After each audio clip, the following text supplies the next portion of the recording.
తాకట్లో ఉన్న మీ బంగారాన్ని విడిపించి ఆ రోజు ఆన్లైన్ రేటుకి కొంటాం. Sharma gold company.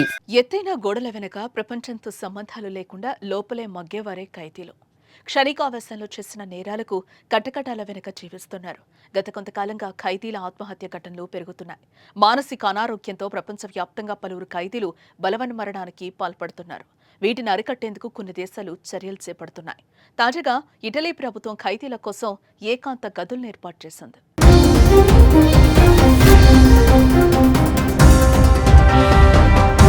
ఐరోపాలోనే అత్యంత కిక్కిరిసిన జైళ్లు ఇటలీలోనే ఉన్నాయి.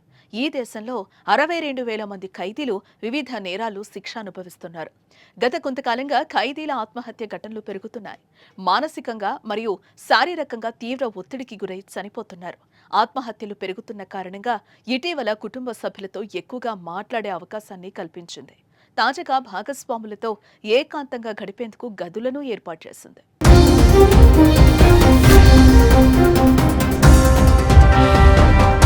ఉత్తర ఇటలీలోని అష్టి కారాగారంలో ఉన్న ఓ ఖైదీ తాను మానసికంగా ఎంతో కుంగిపోయి ఉన్నారని, తన భార్యతో శారీరకంగా కలిసేందుకు అనుమతించాలంటూ కోర్టులో పిటిషన్ వేశాడు. అతడి పిటిషన్కు ఆ దేశ సర్వోన్నత న్యాయస్థానంలో అనుకూలంగా తీర్పొచ్చింది. ఖైదీలకు తమ భాగస్వాములను ప్రైవేటుగా కలిసే హక్కుందని తెలిపింది.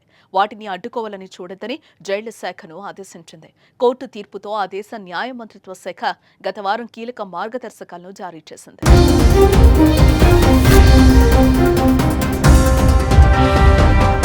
ఈ నేపథ్యంలో దేశంలోని సెంట్రల్ ఉమ్బ్రియా ప్రాంతంలోని జైల్లో తొలిసారిగా ఏకాంత గదులను ఏర్పాటు చేశారు.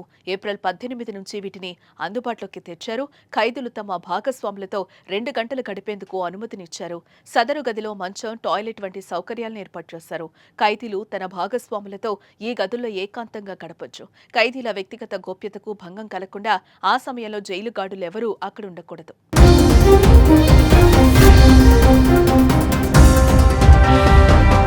ఈ తరహా సదుపాయం ఐరోపాలోని చాలా దేశాల్లో ఇప్పటికే అందుబాటులో ఉంది. ఫ్రాన్స్, జర్మనీ, స్పెయిన్, నెదర్లాండ్స్, స్వీడన్లోని కొన్ని జైళ్లలోనూ ఖైదీలకు ఏకాంత గదులున్నాయి.